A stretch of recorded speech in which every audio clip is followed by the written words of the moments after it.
engizodila nawo namhlanje singena kwinkonzo yethu. Ngokuthe kancane kwangathinta kakhulu manje ingqondwana iningi ayithintanga kakhulu. Bazalwane, isikhathi esikusona isikhathi sokuthi sihlole. Into engiyifundile ngale sidlo sanamhlanje, bazalwane, there is no need ukuthi nize nibe baningi ukuhlanganyela emcimbini uNkulunkulu asimemela kona esidlini. Mawubuka uJesu indlela ayenza ngayo, wayehle nabafundi kwi-upper room.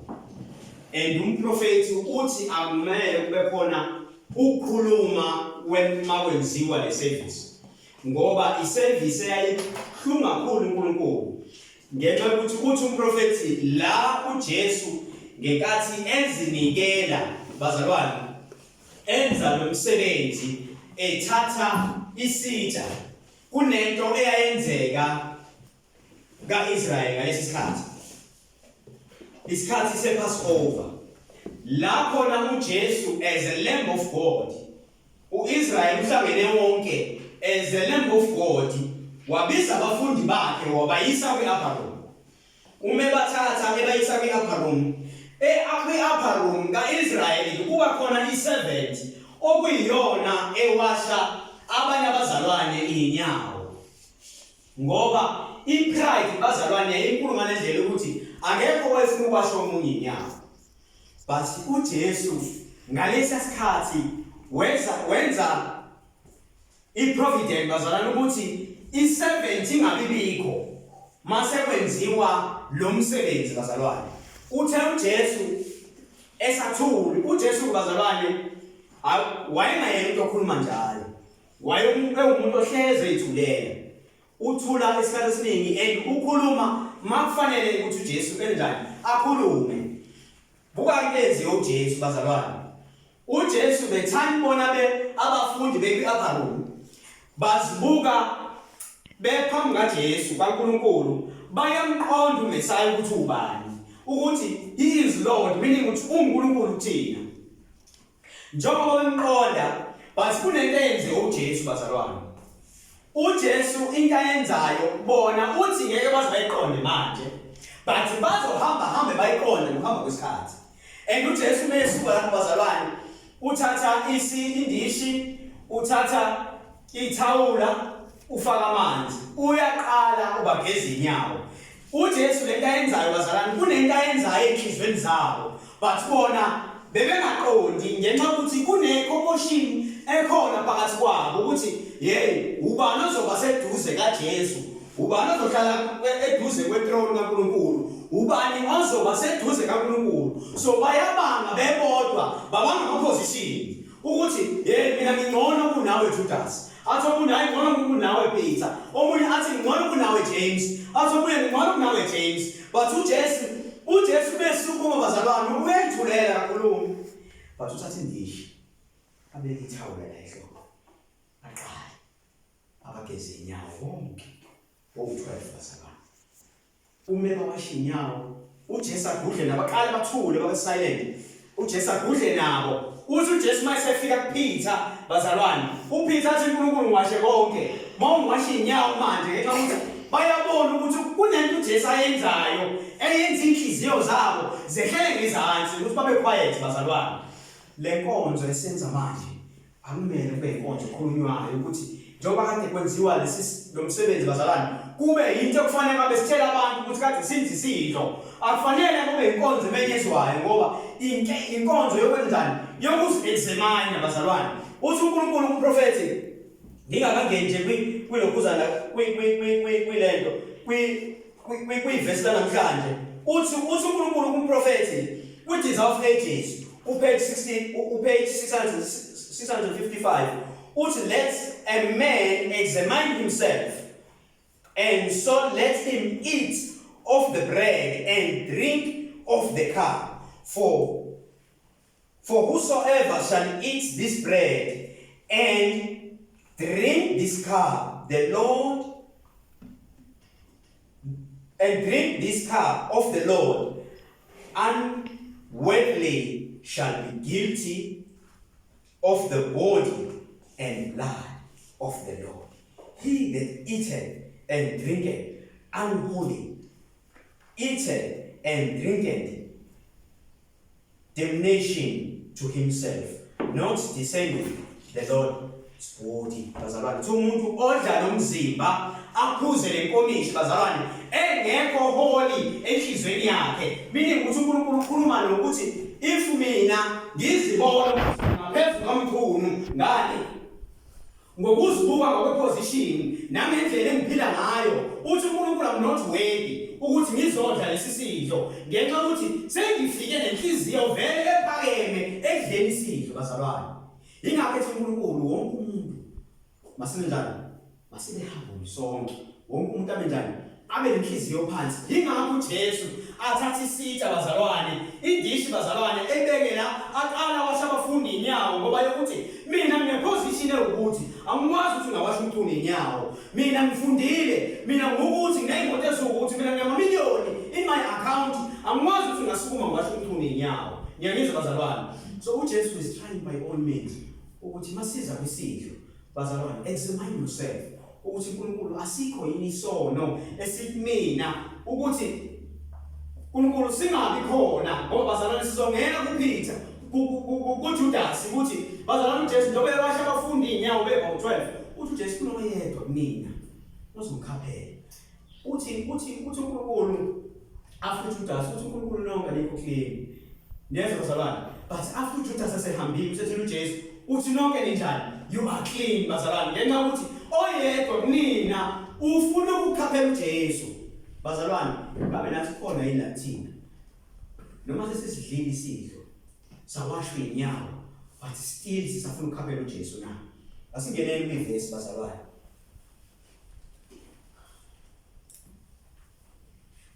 First Corinthians chapter 11 so qala ku verse 23.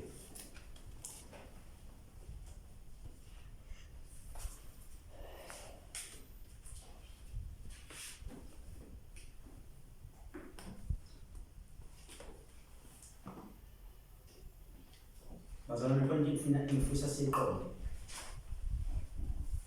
lesi sidle bazalwane uthi uNkulunkulu ingelosi messages angels nomoya ukhona phakathi kwethu. Niyazwa bazalwane, it's just ngeke subone ngamehlo enyama uthi when believers assemble to celebrate the ordinances they are present messengers unseen by human eyes. Niyazwa bazalwane, uthi kunengelosi ezikhona but asikwazi ukuzibona bazalwane, but they are here phakathi kwethu ezisidla isidlo bazalwane. Athi uNkulunkulu there may be a Judas in the company, and if so messengers from the prince of darkness are there, for they attend all who refuse to be controlled by the Holy Spirit. Bazalwane, njengoba sidla isidlo amadimoni ala. Niyezwa bazalwane, njengoba sidla isidlo ingelosi kaNkulunkulu zila. Meaning ukuthi makudliwa isidlo bazalwane there is warfare eyenzeka in our hearts. Amadimoni athi sukuma wona ngepride kaNkulunkulu zithi hlala phansi iba humble njengoJesu. Bathi uNkulunkulu bazalwane emuhle usirebuke njengoJudas. Uthi omunye wenu uzomkhaphela. Asiyeni kwivesi bazalwane. Uverse 23.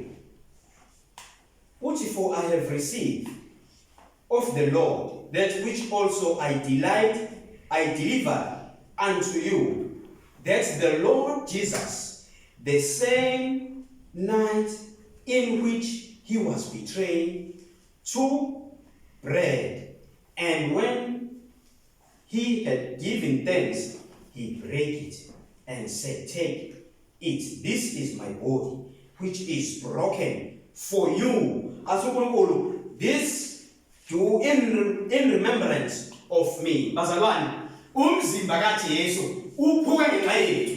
uthi Paul ngobusuku uJesu abhijeka ngalo ubani na uJudas. Mawulanda bazalwane istory mayelana noJudas, uNkulunkulu ayikho into angayenzanga. Kuthiwa the infinite love, uthando olungapheli, ayikho into angayenzanga ukusiza bani, ukusiza uJudas ukuthi angangeni esonweni bazalwane. But uJesu lethanda ehleli lapha nabafundi bakhe. Kunento eyenzekayo bazalwane. uJesu meqeda ukubawasha inyawo esezobanikeza ke manje umzimba wakhe aphinde futhi abaphuzise negazi lakhe. Kunento uJesu ayenzayo bazalwane. Uthi alikho nonke clean. Uthi oyedwa wena unjani?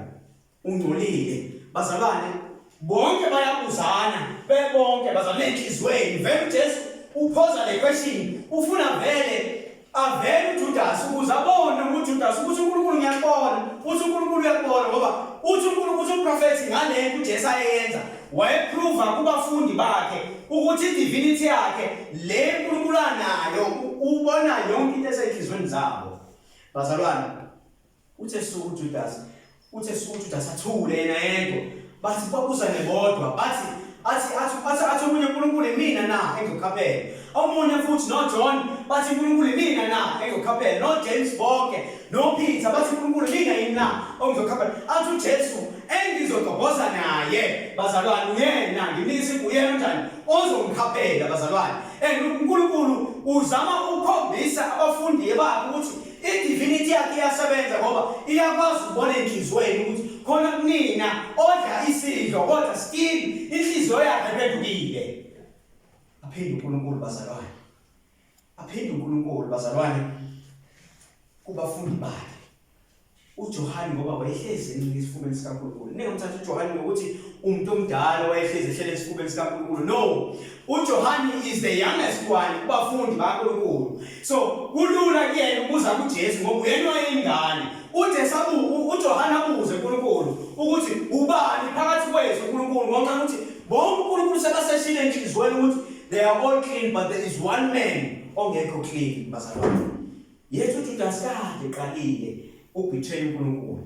Kade eqalile uthi uNkulunkulu uthi azathi umprofeti 1 year ago izwana bazalwane ukuthi isikhathi eside kangakanani. Uthi umprofeti kwi-dissolve ages athi 1 year ago uJudas uNkulunkulu wamtshela ukuthi anikho nonke ngcwele but oyedwa wena njani uzongikhaphela bazalwane. Uthi oyedwa wena uyinyoka. Imagine uNkulunkulu ukuthi he is long suffering for unyaka wonke bazalwane elinde nje uJudas penduko. Uthi umprofeti ngelast act yokugcina bazalwane uJesu angayenza ukuthi uLucifer amnikeze ukuthi uJudas amnikeze igap yokuthi aphenduke bazalwane. But uJesu uthe wathatha indishi wayibeka la waba washa bonke even uJudas wamiwasha inyawo bazalwane. Thiyo leyo act ayivangise imiguqulo uLucifer. Uthe uJesu eqeda ukubanikeza inkomishi ukuthi bayiphuze bazalwane. Waphinde futhi wabanikeza isikwa ukuthi basidle umzimba wakhe bazalwane. Uthe uJesu after uJohane ethe uNkulunkulu ubani, uJesu waveza ukuthi ubani. Uthi wonke amehlo ngithi bonke bathe uNkulunkulu mina. But bazalwane kubona bonke bazalwane uyedwa kuphela owashayo ukuthi ayi. But after amehlo wonke asebheke uJudas ukuthi hawu Judas wena wangayiseshe ukuthi wena wedwa yini nangempela. uJudas washo naye ngokuthuka ebuka abafundi bonke bembuka ukuthi uNkulunkulu nami yimina. Uthe esuka wathi nami uNkulunkulu yimina yini. Wathi uJesu usho kahle wena uzongikhaphela. Neza bazalwane bonke abafundi ngayo langa baqonda before uJudas aphumele ngaphandle ukuthi uyena ozokhaphela uJesu. Namhlanje uJesu uyabuza ukuthi are you still doing the same thing as uJudas now? Lisangikhaphela yini bazalwane? Uthi uJesu ngenhliziyo zenu nisangithuka yini? Mina ngithi usamzonda yini makhelwane ngoba uJesu akekho kusekhaya izweni but umoya wakho ukhona. But uJesu usabuza ukuthi usamkhaphela yini makhelwane umbonayo? Usamzonda yini bazalwane? uJesu uyabuza ukuthi usasheba yini ngaye? Usakhuluma yini ngabo kubi ngaye? But ukhona esidweni bazalwane. But inhliziyo ayiphendukile. uNkulunkulu egcineni athi uJesu konke ofuna ukuyokwenza hamba uyokwenza. Isikhulu izivile. Nami ngempela uJudas wasukuma sentana bazalwane. Wasukuma waphakama waphuma immediately uthi uNkulunkulu. That was the gap of repentance ukuthi uJudas aphenduke bazalwane ngaleso sikhathi ngoba uthi uNkulunkulu iquotation engiyifundile, they are messengers of God and they are messengers of the devil bazalwane ukuthi they are waiting for you not to repent while uJesu ekunikeza igap yokuphenduka. Bazalwane uThesa uNkulunkulu wamnika igap uJudas, wathi Judas konke wathi ofisa ukwenza wenze ukukhulu usheshe. Thi uSathane wangena sithanda bazalwane abanga zapholisa kanseko ukuthi ngizolinda igap ukuthi uNkulunkulu azaqede inkulumo. The time uJudas esukuma bazalwane wayesukumiswa ukuthi vele uLucifer usayingenela inhlizweni yakhe ukuthi hamba uyobhitshela uJesu ngo-30 pieces of silver. And bazalwane, he was eating the body of Christ that has been crucified bazalwane ngenxa yezono zethu. Azathi uJesu lana ku-24 athi take and eat, this is my body which is broken for you. Bazalwane uthi umzimba kaJesu uphukile ngenxa yenu. Bazalwane uJesu akabulawanga izono zakhe, akabangazone. Till he presented himself as a spotless lamb of God bazalwane esingenasono. Thiwa ngalesa sikhathi uJesu yila khona aqala khona ukuzipresenta bazalwane as a lamb of God ngoba kudala kaIsrayeli kwakulethwa imve engenasici, ilethwe isiko bazalwane ibulawe. Lapho kuthiwa uJesu bazalwane, he was the one who bring himself bazalwane wathi baba. Imagine ukuthi uJesu waqala ukuzinikela akavanga laqala even ensimini yaseGetsemane. Nje uJesu waqala kwi-upper room bazalwane ehleli nabafundi waqala wazinikela wathi I am the Lamb of God bazalwane which taketh away the sins of the world. Makukhona isono esikwena uthi uJesu namhlanje it is the day to take it away. Usinikeze uJesu bazalwane, ungenzi njengoJudas ngoba uJudas bazalwane useqeda wahamba wayomnikela uJesu bazalwane kubaFarisi nabefundisi. Abefundisi bazalwane bahamba bolanda amasosha bafika bonke bephelele bebaningi bezolanda uJesu bazalwane. Mebezomlanda uJesu bahamba noJudas okade noJesu bazalwane waphinde wadla umzimba kaJesu. Kungenzeka ukuthi egcineni aqalisa ngelo bazalwane abanye bethu they will betray Jesus. uJesu wathi naye bazalwane athi uJesu verse 25 after the same manner also he took the cup when he had so saying this cup is my New Testament in my blood. As uNkulunkulu, this do ye as often as ye drink it in remembrance of me. For as often as ye eat this bread and drink this cup, ye do show the Lord's death till he come. Bazalwane, siyohlezi sikhumbula ukufa kaJesu. Ngenxa ukuthi we understand izono uNkulunkulu asithatha wazithwala bazalwane, wathwala izono zethu. And we are busy bazalwane, we are busy dealing with sin bazalwane, sibusy sidla isono, but isono into esingayiqondi naso ukuthi senzani uJesu. Azathi uJesu take my body bazalwane, athi uJesu thatha umzimba wami niwudle ngoba umzimba wami uphukile ngenxa yenu. Athi uNkulunkulu athi uJesu whosoever shall eat this bread and drink this cup of the Lord unworthily shall be guilty of the body and the blood of the Lord. Ngicela ngifundele mama ngesizulu. Ngifisa ukuthi iqonde kahle ngesizulu. Ukuthi uNkulunkulu uthini? Uthi mawuthi umzimba kaJesu awuthinti. Yini oyenzayo mawudla umzimba kaJesu ungekho ngcwele kunento eyenzeka kuwe. Kuverse 27. Ngakho-ke lowo odla lesi sinkwa aphuze lesi sitsha senkosi ngokungafanele unecala lomzimba negazi lenkosi. Uthini bazalwane? Ngimuza uJesu uthini? Ngifuna ukubosamba ndawonye. Ngiyamuza uJesu uthini? Uthini uJesu bazalwane? Uthi uJesu angiphindela odla. Ngakho-ke lowo odla lesi sinkwa aphuze lesi sitsha senkosi ngokungafanele. Ngokungafanele. Uqonda uthini uJesu ngokukhuluma? Kade sikhuluma ngoJudas manje bazalwane. Uthini uNkulunkulu nani? Uthi unani? Unecala ngithi. meaning ukuthi mawudle isidlo sikaNkulunkulu ungaphendukile njengoJudas bazalwane owadla isidlo bazalwane wazophuza negazi kaJesu engaphendukile yini eyenzeka kusifa qhubeka uthi kodwa umuntu akazihlolisise khona ke akadle lesisinkwa aphuze lesisitsha qhubeka 29 ngokuba odlayo aphuze uzidlela aziphuzele icala onjani ungaphendukile bazalwane udla ini ngifuna ukukhombisa ama-results bazalwane okudla isidlo sikaNkulunkulu ungaphendukile kwenzakalani uJudas ephikayo ngoba he was the one who betrayed Jesus kwenzakalani uJudas sesixoxa ndawonye kwenzakalani yini eyenzeka kuJudas angizwa manje wangena yena kwasekwenzakalani based on the kwasekwenzakalani uJudas he eat what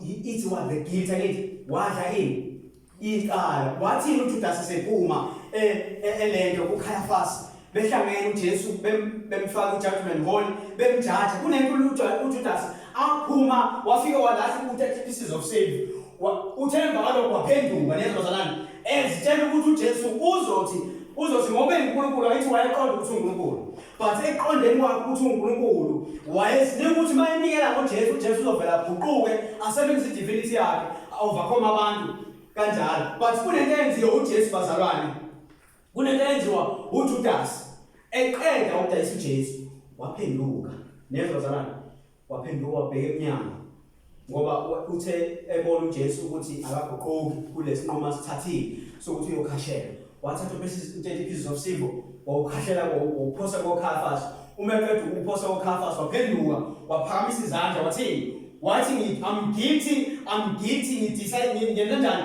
ngidayisi impilo kaJesu ngidayisa umuntu onjani ongenakhala ehamba bemenza waze wayophuma bazalwane uthe bephuma kumele ngaphandle wahamba waze wayozibethela wahamba wayozilenda wawuzilengisa esihlahleni and ithiwa isihlahla azilengisa kusona kwenzakalani kusona ngenxa yesisindo sakhe wahlephuka igatsha lawela phansi uma wela phansi kwafika izinto esebolile imagine ukuthi isono siyingozi kangakanani esebolile uJudas wadla izinto zafika sathi isithumbu sakhe yini yenzo uJudas bazalwane azasho ukuthi I'm guilty bazalwane ilamazi asho uNkulunkulu othi odle ini isidlo sikaNkulunkulu enjani engaphendukile enhlizweni kwenzekani kuyena iguilty yesono ihlala phezu kwakhe bazalwane ukuthi ngibetray ini igazi lingenakala bazalwane ngizwela kude bazalwane if you are not repentant esonweni osenzile iguilty yaleso sono izosala kuwe until uJesu azabuye ngoba isono kufanele ngabe siphendukela lezo but awuphendukeli bazalwane ngoba uJudas kunento eyenzeka kuyena ekade ngichaza manje ukuthi wathi I'm guilty for innocent blood ekechithe ini igazi likaJesu engenakhala bazalwane iguilty yesono uthi uNkulunkulu yahlala kuwe uthi uNkulunkulu uthi ngesizulu awuphindele u24 u27 uthi ngakho-ke lowo odla lesisinkwa aphuze lesisitsha senkosi ngokungafanele ngokunjani ngokungafanele bazalwane ayimawufuna bazalwane umprofeti ukuthi uNkulunkulu open the gap uJudas engakazi bazalwane bekhona so the infinite love open the gap ye-repentance but inceku yaqhubeka yathi ngiyaqhubeka angiyeki ukwenza njani ukumdayisa uJesu but after that iguilty yesono yahlala kuye bazalwane after ehleli iguilty yesono isingaseke igap iphenduka ngoba uLucifer immediately esukuma ethatha action ethatha uJesu ethi sukuma uhambe ukwenza lokho ufuna ukwenza quick uLucifer wangena immediately bazalwane ngoba uJesu wayesebonile ukuthi uJudas ngeke asaphenduka bazalwane Jesus is asking the same question to you namhlanje yekuphendula ngempela yini yeke udele uNkulunkulu ukona konke bazalwane uthi uNkulunkulu ngidela yonke into ngenxa yakho sonke sistakile ngoba kunezinto esingayidelile bazalwane uJesu ayifuna in our hearts ukuze akwazi ukudila nathi but akakwazi ukudila nathi ngoba kunezono esinjani esibambile kungenzeka ukuthi uyidlile inkomishi bazalwane uphuzile bazalwane ningabuzi uphuza inkomishi nezingane nitsmile nihleka nitshela ukuthi le nkomishi inkomishi is just a juice niyazi bazalwane this is the symbol of the blood of Christ. This is the bread that represents the body of Jesus, of which is serious bazalwane. Ingakho uJudas naye wayithatha kancane into uNkulunkulu ayikhulumayo. But Jesus was not joking bazalwane. Ngoba ngafana zamemezele ukuthi manje seniyasinikela.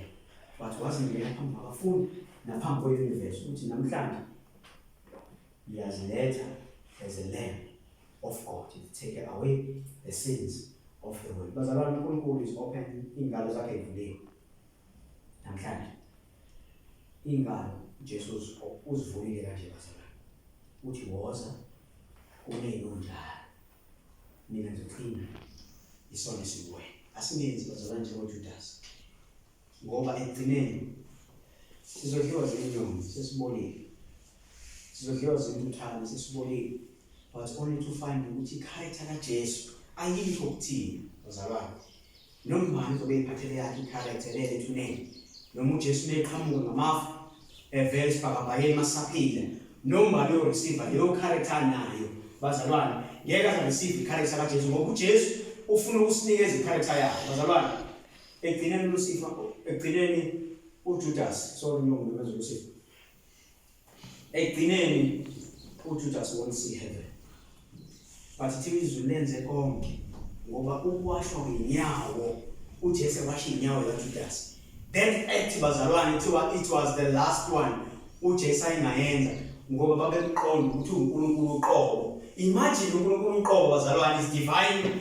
Azowasho thiwa thatha njengoba usisa Ndabezi eminyanya kanje esabanye esenokuthi lize limnyanyele kophozo. Imagine ke uNkulunkulu umehle ekhayizwini azogezisa lesele ngenumzelelo azogezisa lesele agezise enyanyekayo enesono elukayo. Imagine uNkulunkulu athatha isitsha bazalwane afaka amanzi athatha ithawebela aziwashe inyawo zeselesele yenza umsekelo aziwashe inyawo zeselesele. Imagine ke thina sonke mawuthi wabuka lamaselesele wonke enze njani ayakudelane wonke ukuthi mina ngcono ngobani. But uJesu besibuku ekuthatha bazalwane bonke banesono badinga ukukhila uJesu bazalwane. And uJesu bazalwane, imagine being a king of glory came down to earth bazalwane. Akagcinanga lapho bagcina wehla wahamba ngedolo bazalwane. Hayi ukuthi uhamba uJesu bawashe inyawo umile kanje uguqa ngedolo bonke bo12 uhambe bawasha. That shows the humility kaJesu. Uhamba ngangana ukuthi namhlanje niyazinikela kulabantwana ukuthi ababenganikeli bafundi kuphela but wendile ihlabathi lonke namhlanje I come as a lamb. Ngizokwenza kanjani? Ngizosilotha, ngizobulawa under the altar bazalwane for izono zabo. Imagine ngade lenza izono manje bethukana bodwa bethi mina ngimkhulu nomuntu uyathi mina ngisono leso bazalwane ngenxa ukuthi kwakhona ipride enhlizweni zabo. But Jesu uthi namhlanje ngiyazehlisa kimi ngizonwasha inyawo. Namhlanje Jesus is calling bazalwane niyezwa Jesu uyabeza uthi sondelani kuye inhliziyo usayivulile ingalo zakhe zisapho phela umuso wekavalo. uNkulunkulu angusise. Amen.